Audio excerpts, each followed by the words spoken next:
एका अतिशय सिनेमॅटिक आणि हुबेहूब 3D दुनियेत घेऊन जाणाऱ्या या खास सादरीकरणात स्वागत आहे. आज आपण एका अशा ऐतिहासिक प्रवासावर निघणार आहोत ज्याने पृथ्वीवरील जीवसृष्टीकडे पाहण्याचा माणसाचा दृष्टिकोनच मुळापासून बदलून टाकला. चला तर मग उत्क्रांतीच्या या थक्क करणाऱ्या प्रवासाची सुरुवात करूया. डोळ्यांसमोर एक दृश्य उभं करूया. साल आहे 1831. इंग्लंडचं एक बंदर. सगळीकडे धुक्याची दाट चादर पसरलीय.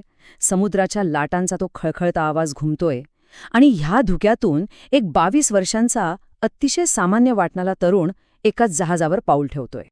आता बघूया हा तरुण नेमका कोण होता. हा दुसरा तिसरा कुणी नसून चार्ल्स डार्विन होता. पण गंमत म्हणजे त्यावेळी तो काही आजच्यासारखा जगप्रसिद्ध शास्त्रज्ञ नव्हता. त्याच्याकडे ना कोणता मोठा शोध होता, ना कोणती भली मोठी पदवी. हातात होती ती फक्त एक छोटीशी वही आणि सभोवतालच्या निसर्गाबद्दलची कधीही न संपणारी प्रचंड उत्सुकता. डार्विनच्या कुटुंबाची खरं तर खूप मोठी अपेक्षा होती की त्याने एकतर डॉक्टर व्हावं किंवा पुढे जाऊन धर्मगुरू बनावं. पण त्याचं मन या औपचारिक शिक्षणात कधी रमलंच नाही. त्यापेक्षा निसर्ग, वेगवेगळे कीटक आणि वनस्पती या गोष्टी त्याला वेड लावायच्या. पुस्तकी ज्ञानापेक्षा जिवंत निसर्गाचं निरीक्षण करण्यात त्याला जास्त रस होता आणि याच वेडाने एका विलक्षण प्रवासाचा पाया रचला.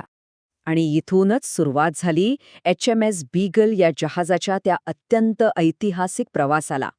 सुरुवातीला हा फक्त एक नकाशे बनवण्याचा साधा समुद्र प्रवास वाटत होता.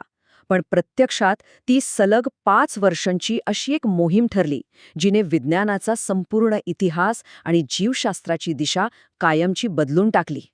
या प्रवासाचा घटनाक्रम पाहिला तर लक्षात येतं की हा प्रवास अजिबात सोपा नव्हता. सुरुवातीचे काही आठवडे तर प्रचंड भयानक होते. डार्विनला समुद्रात प्रवास करताना होणाऱ्या आजारपणाचा म्हणजे सी सिकनेसचा भयंकर त्रास झाला. पण हा सगळा त्रास तो विसरून गेला जेव्हा दक्षिण अमेरिकेत त्याला हजारो वर्षांपूर्वी नामशेष झालेल्या प्राण्यांचे अतिशय विशाल जीवाश्म सापडले. पृथ्वीचा इतिहास आपण विचार करतो त्यापेक्षा कितीतरी पटीने अधिक रंजक आहे याची ती एक जबरदस्त पावती होती.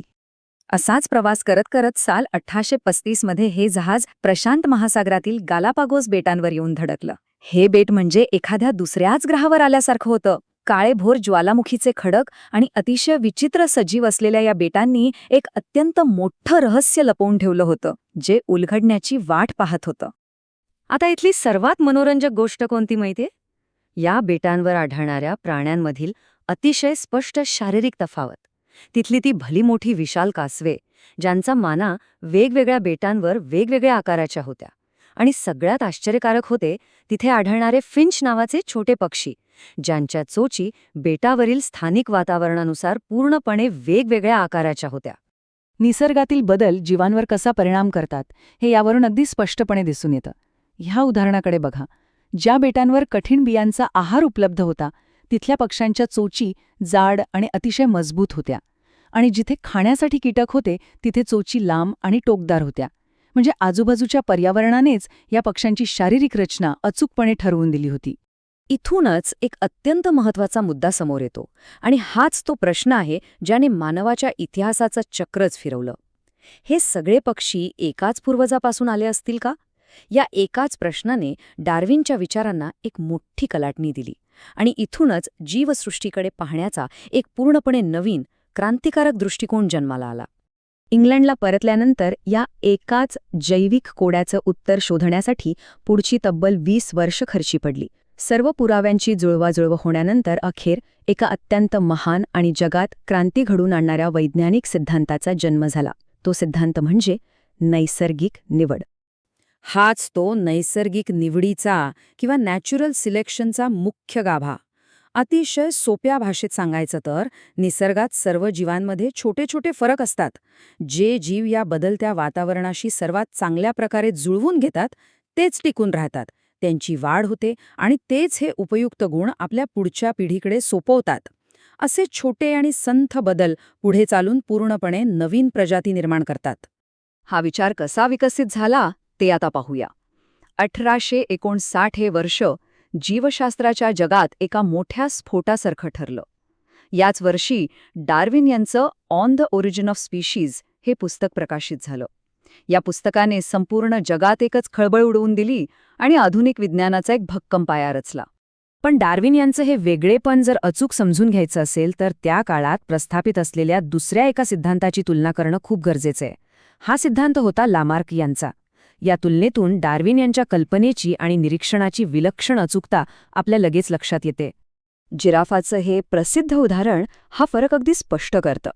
लॅमार्क यांच्या मते जिराफांनी झाडांची उंचावरची पानं खाण्यासाठी आयुष्यभर आपली मान ताणली आणि ती लांब मान पुढच्या पिढीत गेली. पण डार्विनचा तर्क यापेक्षा पूर्णपणे वेगळा आणि अत्यंत अचूक होता. त्यांच्या मते काही जिराफांची मान जन्मताच थोडी लांब होती, त्यामुळे त्यांना अन्न सहज मिळालं, ते जास्त काळ जगले आणि हेच यशस्वी गुण त्यांच्या पिल्लांमध्ये आले. डार्विनच्या विचारांचं हेच खरं यश होतं. अशा या अथक निरीक्षण आणि पुराव्यांवर आधारित अभ्यासामुळेच चार्ल्स डार्विन यांना उत्क्रांती जीवशास्त्राचे जनक मानले जाते. एका माणसाच्या साध्या पण अतिशय खोलवर गेलेल्या निरीक्षणांनी सजीवांच्या विविधतेचं संपूर्ण आकलन कसं बदलून टाकलं याचं हे एक उत्तम उदाहरण आहे.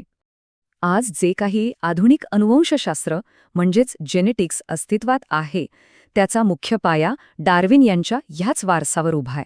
पृथ्वीवरील जीवसृष्टीची विविधता कशी आली आणि नवीन प्रजाती कशा बनतात याचं अत्यंत तर्कशुद्ध स्पष्टीकरण त्यांच्या या कामातून जगाला कायमचं मिळालं. आणि हे सगळं एका अतिशय शक्तिशाली विचारामध्ये सामावलेलं आहे. डार्विन म्हणतात, सर्वात बलवान किंवा सर्वात बुद्धिमान जीव टिकत नाही, तर जो जीव बदलांशी सर्वात चांगल्या प्रकारे जुळवून घेतो तोच टिकून राहतो. हे वाक्य केवळ एका जीवशास्त्रीय सिद्धांतापुरतं मर्यादित नाहीये, तर हे अस्तित्वासाठी एक चिरंतन सत्य सांगतं. लवचिकता आणि बदलाला सामोरे जाण्याची क्षमता हाच खऱ्या अर्थाने जीवनाचा मुख्य आधार आहे.